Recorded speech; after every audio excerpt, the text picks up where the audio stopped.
नमस्कार, मी प्रगती आज तुमच्यासाठी विंटर स्पेशल गाजरच्या हलव्याची रेसिपी घेऊन आली आहे. तुम्हाला तुमच्या प्रियजनांना खुश करायचं असेल, त्यांचं मन जिंकायचं असेल तर तुम्ही ही रेसिपी फॉलो करा आणि माझा विश्वास आहे की तुम्ही त्यांचं मन नक्कीच जिंकाल.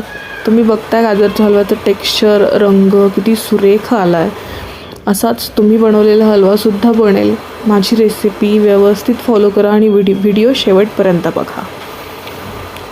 प्रथम तुम्ही 1 किलो गाजर घ्यायचे आहेत. 1 किलो गाजर धुवून किसून घ्यायचे आहेत. आता हा 4 ते 5 जणांसाठी बनतो. खूप सुंदर चव येते.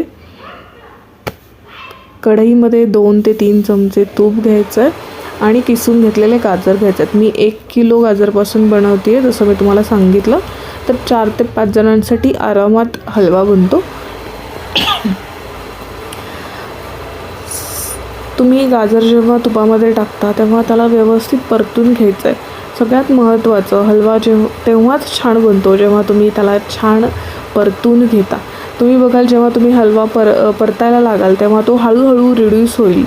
तो थोडासा कमी कमी दिसायला लागेल आणि त्याला असा कलर बदलेल, त्याच्यामधून छान सुगंध येईल. त्यात गाजराला जी कच्ची चव असते, तुम्ही कच्चं गाजर खाता त्याची चव निघून जाईल आणि छान त्याच्यामधून सुगंध आल्यानंतर तुम्ही बघता आत्ता त्यात ते रिड्यूस झालं आहे. त्याचा रंग पण बदलला आहे आणि त्याचा कच्ची चव जाईल तेव्हाच तुम्ही तोपर्यंत काय करायचं आहे, तर त्याच्यामध्ये मी ड्रायफ्रूट्स टाकले.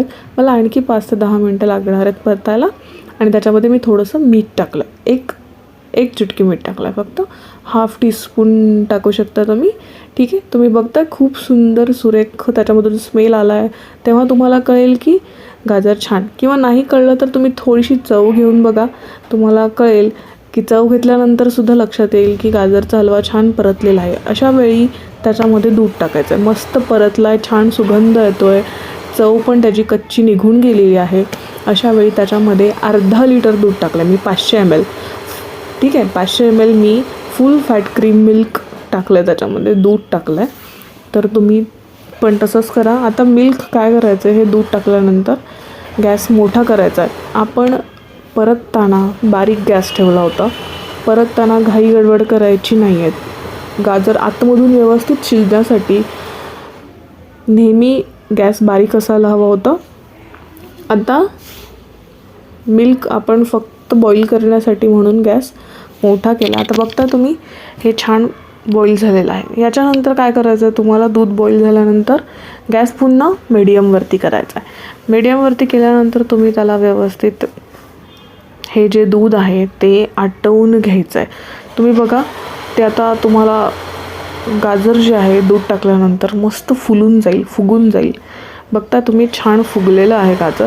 आता पूर्ण दूध आटवून घ्यायचं आहे. दूध आटवायला थोडासा वेळ लागेल, 10 ते 15 मिनटं लागतील. बघा तुम्ही पूर्ण दूध आटलेलं आहे आणि आता त्याचा कलर दिसत नाही. पण जेव्हा तुम्ही साखर टाकाल, आता ह्या प्रोसिजरला दूध आटल्यानंतर तुम्हाला याच्यामध्ये साखर टाकायचं आहे. ठीक आहे, तर मी जी आहे याच्यामध्ये 1.5 वाटी साखर टाकते आहे. तुम्ही तुमच्या आवडीप्रमाणे साखर टाकू शकता. तुम्हाला जास्त गोड आवडत असेल तर 2 ते 2.5 वाट्यापर्यंत तुम्ही साखर याच्यामध्ये टाकू शकता. मी 1.5 वाटी टाकली आहे. ठीक आहे, साखर टाकल्यानंतर ते पुन्हा एकदा साखर मेल्ट होईल आणि साखर शिजवून द्यायची आहे तुम्हाला. तर जेव्हा तुम्ही साखर याच्यामध्ये टाकली आहे, ह्याला खूप सुंदर रंग येणार आहे. साखर जशी शिजेल तसा त्याचा रंग गाजरच्या हलव्याचा आपोआप इतका सुंदर रंग येतो गाजरच्या हलव्याला. बघा तुम्ही साखर ही आता मेल्ट झाली आहे. प्रथम साखर मेल्ट होईल आणि शिजल्यानंतर तो आपोआप हलवा घट्ट होणार आहे. त्याच्यामुळे जेव्हा हलवा घट्ट होईल तेव्हा समजून घ्यायचं की तुमचा हलवा तयार आहे. तुम्हाला वाटतं आहे की तुमच्या घरच्यांना हा हलवा आवडावा. तुम्ही बनवलेला कुठलाही पदार्थ, त्याला जेवढा वेळ लागतो तुम्ही त्या पदार्थाला बनायला तेवढा वेळ दिला तर त्याची चव आयुष्यभर रेंगाळेल, जिभेवर रेंगाळेल अशी चव येते त्या पदार्थाला. तुम्ही बघताय मस्त रंग यायला लागला आहे की नाही याला.